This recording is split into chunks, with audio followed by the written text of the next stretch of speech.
TikTok is full of people saying all kinds of weird things about Sweden. Let's have a look at a couple of clips. I'm feeling way too happy today, so I need something to get upset about. It's either TikTok or checking the news, but the news makes me depressed as well as upset, so TikTok it is. How to make a Swedish person upset. Open doors for women. Yeah, that's true. Swedish women are self-reliant, possibly more so than in any other country. So if you see a lady carrying something heavy, don't hold the door for her, and whatever you do, don't offer to carry it for her. Nah, I'm just kidding. Helping people is always appreciated, but don't be a creep about it. I hope you know what I mean. There's a difference between just holding a door casually and making it into an unwanted show of chivalry. Showing up unannounced. Also true. Most people schedule a fika 2 weeks in advance.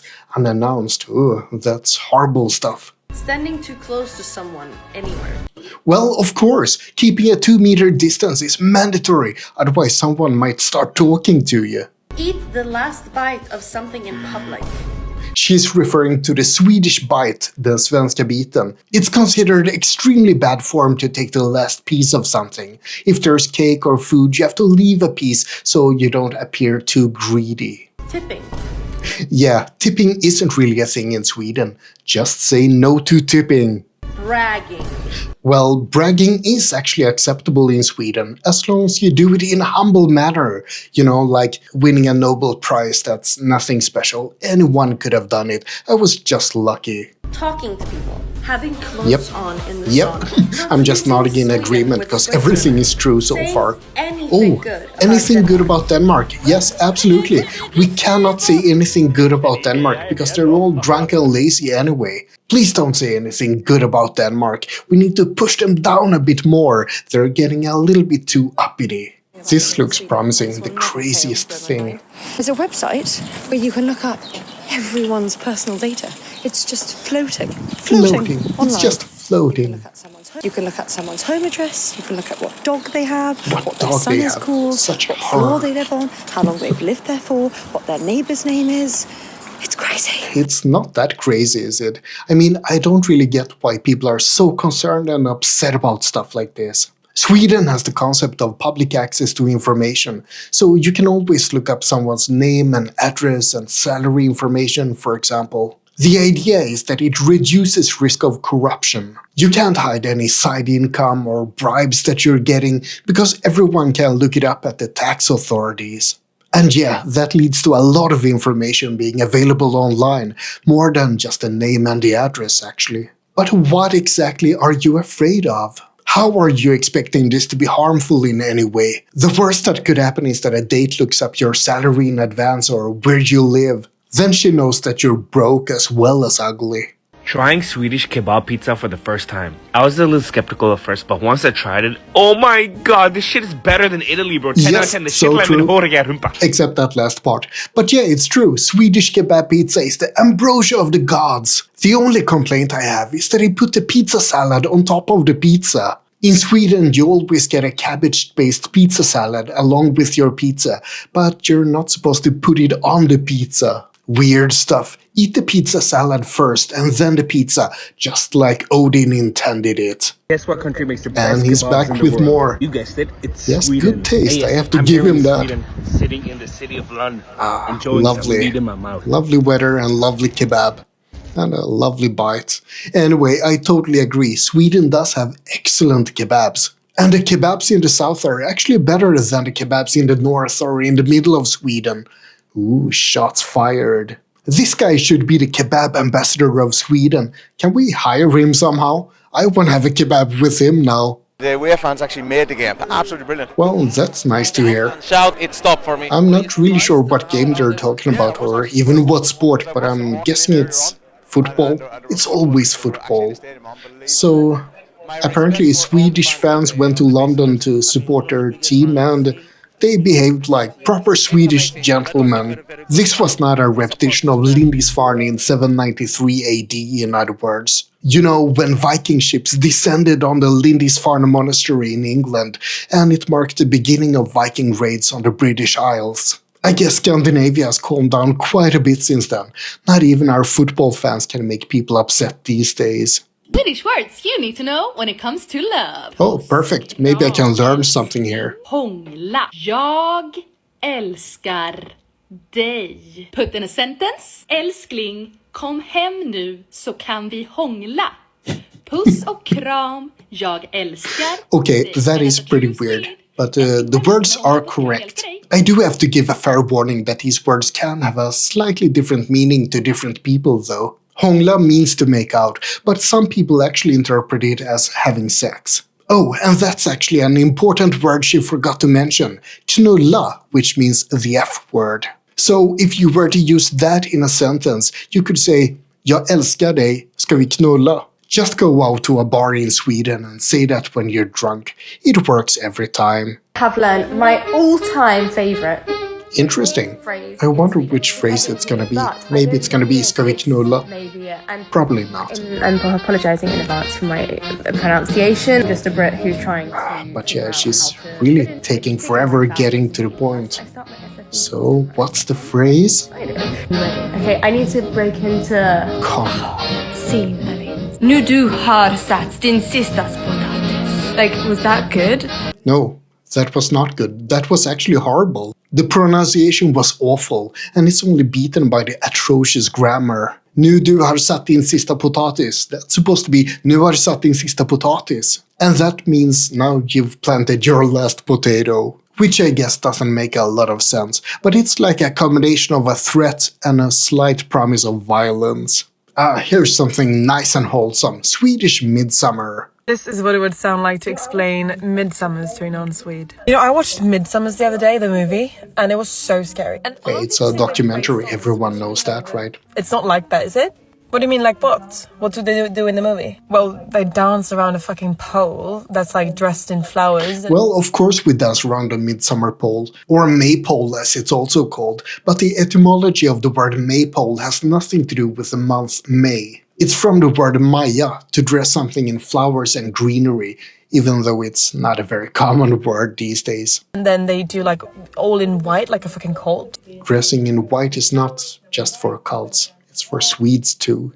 You actually do that? Yeah, of course. And then we sing, the best song is the frog song, the alla små grodor liksom. So we dance like frogs, and then we go tail, and then we go ears, and we go small grodorna, small grod. The frog dance is of course pretty infamous. It's a tradition from the 1800s. Originally, it was a military song, making fun of the French.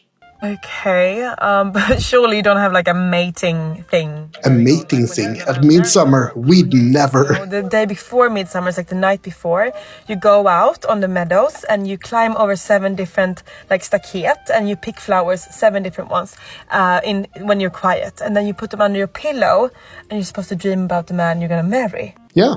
Very common midsummer ritual. And it's not just for the women. Anyone can pick flowers and jump over the staket. Sorry, I'm not sure what it's called in English. And you put the flowers under your pillow and you dream of your future spouse. Surely you don't sacrifice anyone. We would never sacrifice anyone.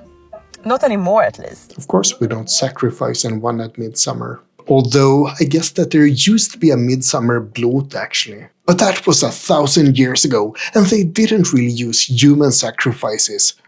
Not that often, at least. Now, let's have a look at Jönköping. It's a town in Sweden. So this is Jönköping, right? I don't understand how people live here and be like, no, this is boring. It's a paradise, man. Well, it's not mutually exclusive. It can be beautiful and boring, right? It's just a lake, right? But the lake is inland. But yeah, he has a point. Jönköping is actually a really nice place, and the lake is quite gigantic. Vättern is Sweden's second biggest lake, and it's actually the 6th biggest lake in all of Europe. Vänern is the biggest lake, and it's actually pretty close by. It would have been the biggest lake in all of Europe if it wasn't for Russia. The only problem with Jönköping is that it lies in the middle of the Bible Belt of Sweden. And yeah, we do have one of those. So, not as perfect as the images make it out to be. Hey, good morning, how are you? Hey. I can see where this is going. And you think that this guy is joking, but most Swedes will actually actively take another direction to avoid having to talk to people. And I dare you to find a single Swede who at some point hasn't waited to take the elevator because they spotted someone there and they wanted to avoid the small talk. And when you step out of your apartment, it's not completely uncommon for people to actually peep in the little peephole first to see that the coast is clear before you step out. Swedish afterworks sound innocent, right? You know, just casual drinks with the colleagues. No, it starts off super normal, you know, like just beer, glass of wine, awkward small talk about the weather, then boom, 2 glasses of wine in, and your quietest colleague is now trauma dumping in full HD. Yep, that's pretty accurate actually. I had a work party the other week and yeah, people were pissed drunk by 8 p.m. and they were starting to confide in all kinds of things. I didn't do any trauma dumping though, I just hogged the karaoke machine. Someone is crying, someone is throwing up, someone is flirting, someone is dancing like we are in fucking Ibiza, and then the next morning you're all back at work again. Like the dead silence, no one is making eye contact. It's funny because it's true. But I have to say that it's not so much awkward silence the day after, it's more just hangovers. People are just too tired and they want the day to pass as quickly as possible without acknowledging each other's existence. Pretty much like always in Sweden, in other words. Okay, so I'm in Sweden so far, right? I love it. I'm loving my time so far. But just a quick one. Nobody wanted to tell me this country has a dress code. No, nobody wanted to warn me. Nobody wanted to point it out, so I didn't make a fool of myself. No, nobody wanted to bring that up. No. Everyone is dressed like either a corporate baddie or like a finance bro.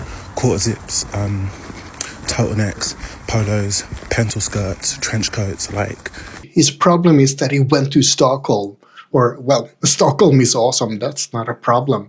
But people do dress up a bit more in Stockholm compared to, well, smaller places. Except for me, that is. I gave up all pretense of caring about my outfit a decade ago. But the other Stockholm people, they do make sure that their hair is made up and that they have nice clothes and stuff like that. If you want to see what most Swedes actually dress like, head to the smaller towns instead. That's where you see all the sweatpants and the hoodies and the jeans vests with matching jeans. Oh, and I guess that you could go to the suburbs in Stockholm as well. You won't see really ugly stuff, but more baggy pants and stuff like that. Gotta have somewhere to hide all those guns after all. Just kidding, just kidding. Most people there don't have guns. Just some. Now back to some more Danish stuff. That's always fun. It's fun to get annoyed after all. Wow, that's so cool. Why don't you guys speak together? Sorry? Yeah, why don't you speak? This is not gonna end well. Like right now? Yeah, I'm curious. Nope. Yeah. Not a chance. Not a Hejsan, chance. hur är läget? Ja, för fan, jag är ju bara hur det blir Yep. There you got it. Written Danish and written Swedish are actually pretty similar, so it's perfectly understandable. But spoken Danish, nope, no way to understand that. Danish is like if a drunken person were to try to speak Swedish while throwing up in their mouth. That's essentially what Danish sounds like. And on that nice and pleasant note about Denmark, I'll wrap up this video. I hope you enjoyed it and maybe you even learned a thing or two about Sweden from it all. Like and subscribe, but most importantly, have a great day.